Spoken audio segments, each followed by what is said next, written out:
Bax, indi Rusiyadakı rejim əslində o xalqı əzən rejim. Artıq dünya üçün də təhdidə çevrilir. Bugün Ukrayna aydın məsələdir ki, simvolik bir hədəfdir. Yəni Avropa düşünür ki, Ukrayna məğlub olacaqsa növbəti hədəf Avropadır. Postsovet məkanı düşünür ki, Ukrayna məğlub olacaqsa sabah hədəf bizik.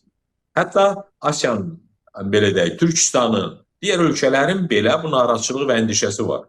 Hətta Şimali Avropanın, Finlandiyanın, Norveçin, İsveçin belə əndişəsi var. Hələ mən Batıyan ölkələri demirəm, Şərqi Avropa ölkələrini demirəm. Yəni bax, bu Rusiyanın ətrafında nə qədər dövlət varsa, onların hər biri düşünür ki, Rusiya bizim hər birimizi ayrı-ayrılıqda təhdiddir. Buna görə də şans varkən, fürsət varkən hamı bir araya gəlib bu təhdiddən qurtulmaq istəyir. Sərhədləri bəlli olmayan, əxlaqı, nə bilim, dövlət ərkanı demiyorlar ki, müasir çağın tələblərinə cavab verməyən, istədiyi kimi addım adan, istədiyi kimi əhkam kəsən, belə bir bespredel, o özlərinin sözü var da Rusların, yəni hədsiz bir dövlətə hədd bildirmək zərurəti var.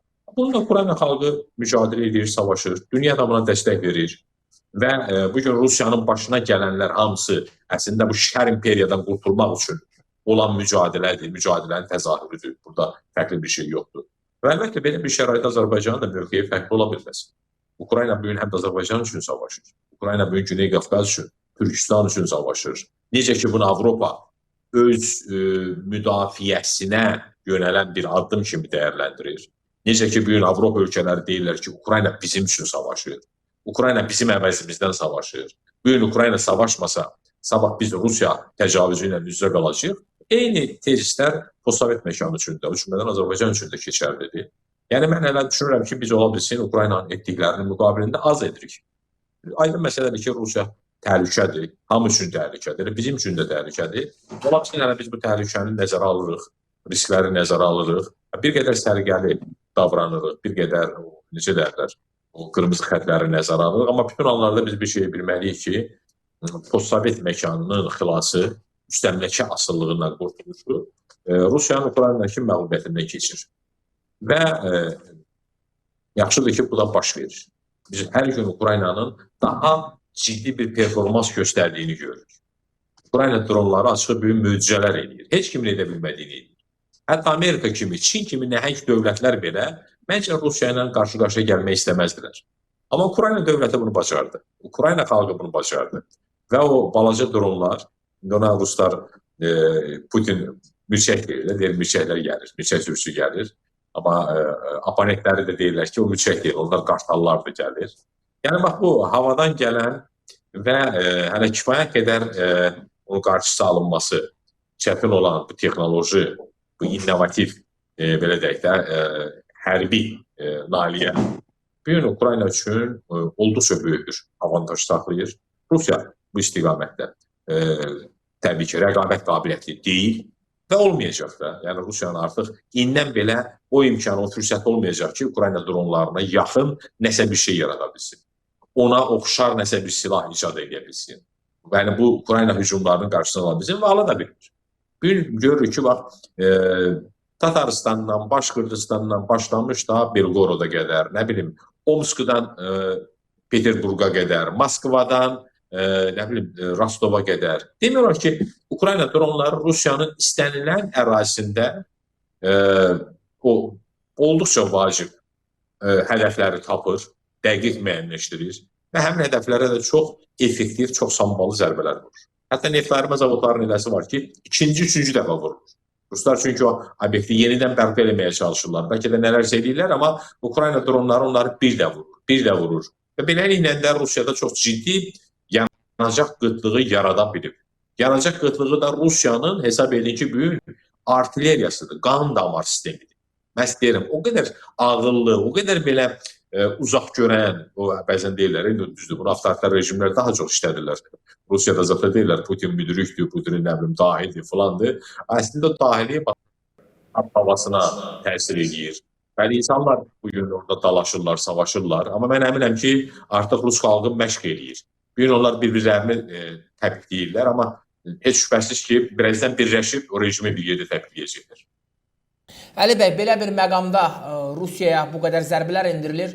oradakı baş verən hadisələri müxtəlif mərkəzlər fərqli şəkildə dəyərləndirirlər. Hətta Rusiyanın ehtiyat rezervuarlarının və ehtiyatda məhz özlərini istər yanacaqla və ya digər məhsullarla təmin edə biləcək imkanlara sahib olduqlarını deyən istər şərhçilər var, istər iqtisadçılar var. Rusiyanın iqtisadi cəhətdən bu qədər zəiflədilməsi, hərbi infrastrukturun sıradan çıxarılması və əsas da bütün bunların ayaqda saxlanılması, istər Rusiya sosial dövlət kimi, özünün belə deyək, hansı bir sosiallıqdan, oradan sosial dövlət modelindən bəhs etmək mümkündürsə, o da təbii ki, sual yaradan məqamdır. Çünki Avropa ölkələrindən müqayisə etdikdə Rusiya olduqca geridə qalır. Amma yenə də hər halda Rusiyanın sosial dövlət və daha belə deyək ki, sosial problemlər baxımından öndə olan ölkələr sırasına cəlb edənlər də var. Bunlar təbii ki, orada işləyən digər xalqların nümayəndələridir ki, elə düşünürlər ki, Rusiyada yaşamaq, Rusiyada pul qazanmaq, hər şey burada daha rahatdır, daha asandır, amma bugün baş verənlər bunun tam əksini göstərir. Hər halda Rusiyanın sosial vəziyyəti də, iqtisadi potensialı da, hərbi imkanları da hamısı bugün orada Ukrayna tərəfindən sıradan çıxarılır. Məsələ və əsas sual bundan ibarətdir ki, bu durumla üz-üzə qalan Rusiya daha nə qədər tab gətirə biləcək? O ehtiyat imkanlar, ehtiyat potensial, rezervuarlar deyilən anlayışlar var. Onlar daha nə qədər dözüm nümayiş etdirə biləcək Ukraynanın bu qədər geniş şəkildə və dağıdıcı hücumlarının miqyasını artdığı ərəfədə?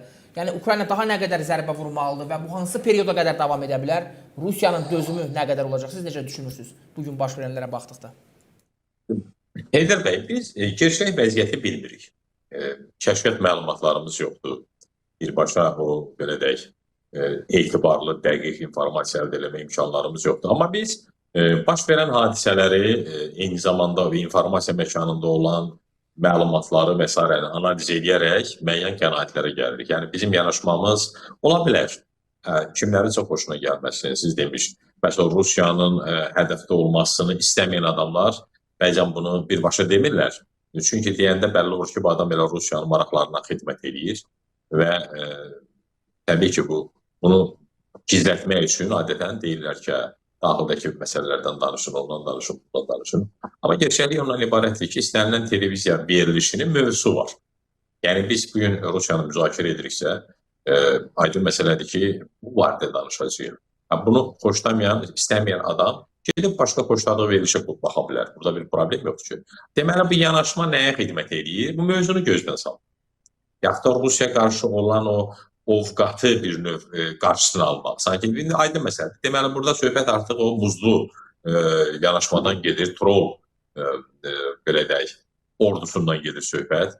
Kimlər ki, artıq o məhzəbə, o amala xidmət edirlər və onlar bunu edir. Amma belə normal adamlar, indi bilirəm, ümumiyyətlə, mən televiziya baxan minlərlə insanlar var ki, onlar məhz geçəyə bilmək istəyirlər. Yəni, bizim əminəm ki, izləyicilərimizin böyük əksəriyyəti, bəlkə 99% ləyaqətli insanlardır, vətənini sevər insanlardır və onlar başa düşürlər ki, Rusiyanın məğlubiyyəti Azərbaycanın xilasıdır. Onlar anlayırlar ki, Rusiyanın yaşadıqları, vaxtilə biz etdiyi pisliklərin bir növ ödülüdür. Yəni, Allahın da bir düzəni var da, o heç bir zülmü yerdə qoymur. Deyir, o qisas qiyamətə qalmır. 200 il Azərbaycan xalqının başına gətirilənlər Azərbaycan xalqının yaddaşındadır. Bunu heç kim unutmuyubdur. Yəni, keçən əsrin 30-cu illərində, nə bilim, ondan əvvəlki əsrdə baş verən bütün hadisələr, yəni xalqımıza qarşı törədilən bütün cinayətlər bizim gen yaddaşımızda, qan yaddaşımızda durur, bir data bazada qalır. Ona görə də çox normal bir şeydir. Ancaq, necə deyirlər, hər tərəf öz mövqeyini nümayiş elətdirir, hər kəs öz əxlaqını, öz bağlılığını ifadə edir. Bu da normaldır, bu da olmalıdır. Çünki cəmiyyətə çeşidlənməlidir, yağla ayran fərqlənməlidir. Bu məsələ belə. Bütövlükdə götürsək Rusiyanın potensialına, resurslarına gəldikdə, açığı artıq bu yanacaq doldurma stansiyalarındakı total toqquşmalar, əlbəyaxa savaşlar onu göstərir ki, o informasiyalar doğru deyil, yalandır. Həqiqətən də o ehtiyatlar olsa, rezervlər olsa, onu buraxarlar satışa, o dövriyyə və bu gərginlik də olmaz, bu məhdudiyyətlər də olmaz. Deməli, o bir informasiya virusudur. Sakitləşdirməyə çalışırlar insanları, ümidləndirməyə çalışırlar ki, o panik olmasın, gərginlik dırmanmasın. Anlayırlar. Ona görə ki, yəni bir növ şeylər ki, o vaxt elə deyirlər. Sovet dönəmindən də siz biraz gəncsiniz, amma biz xatırlayırıq. O vaxt deyirdilər ki, biz kommunizmin maddi-texniki bazasını yaradırıq. Elə bir təsəvvür yaradırdılar. Elə bir yalan deyirdilər ki, belə yağlı, duzlu, nə bilim, əttiqanlı ki, güya hansısa belə xəyali ambarlar var və bu ambarlara çoxlu miqdarda ərzaq yığırlar, ət yığırlar, yağ yığırlar, bal yığırlar falan və birazdan hər şey aşıb daşacaq. Belə bir yalan üzərində bir PR var idi. İndi də həmin PR-ın Rusiya versiyasıdır. İndi düzdür, Rusiya biraz balacadır, biraz nimdaşdır. O vaxtki qədər belə yüksək səviyyəli, yəni PR-ı, cofu ortaya qoya bilmirlər, amma yenə də yalan danışmağa çalışırlar ki, bir növ o gərginliyin qarşısını alsınlar. Açıq mən düşünürəm ki, ola bilsin, hansısa rezervuarlar var, ardasa ehtiyatlar var, amma onlar da vurur. Artıq Ukrayna ordusu onların da yerini bilir. Görünür o xəritəni onlara yaxşı verirlər. Dronlar istənilən, belə deyək, ümumiyyətlə Rusiyanın energetika sistemi çox ciddi şəkildə zəiflədilir və çökürdülür. Bu gerçəkdir. Energetika sistemi də ölkənin bütün həyatına təsir edir. Dediyim kimi, sanki o ürək damar sistemi kimi bir şeydir. O sistemin bu gün yaşadığı böhran, o deməkdir ki, Rusiya cəmiyyəti onu birazdan daha ciddi şəkildə yaşayacaq. Yəni, yavaş-yavaş o adekvat olaraq cəmiyyət həyatına keçir, qopmaya başlayır. Yəni, neftarma zavodlarının vurulmasını biz nəticəsini dərhal görmədik ki. 2 aydan sonra, 3 aydan sonra neftarcı artıq yanacaq doldurma stansiyalarında qıtlıq başladı, problem başladı, məhdudiyyətlər başladı. İndi bundan 1-2 aydan sonra insan görəcək artıq ölkədə ərzaqla bağlı problemlər başlayacaq. İndi biçim vaxtıdır, ona yanacaq yoxdur, dizel yanacağı çatmır, taxıl ehtiyatı yığılmayacaq, ərzaq ehtiyatı yığılmayacaq və beləliklə bu Rusiyanın tədarük zənciri qırılır. Sadəcə olaraq mərhələ-mərhələ, addım-addım bu baş verir. Bu yaxşıdırmı? Yaxşı deyil. Bu o humanitar, belə deyək, addımdırmı? Deyil. Amma təcavüzkarı dayandırmağın başqa yolu varmı? Zaten bütün dünya Rusiya deyir ki,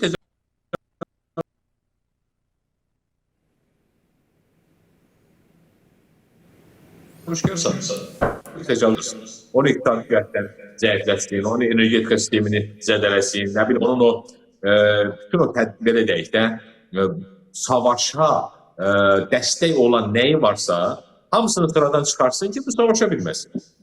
Ərzaq yoxdursa, deməli, ordu savaşmayacaq. Yanacaq yoxdursa, deməli, nəqliyyat orduya silah-sursat daşımayacaq və s. Yəni, bu baxımdan mən hesab edirəm ki, bugün Rusiyanın yaşadıqları əməllərinin nəticəsidir.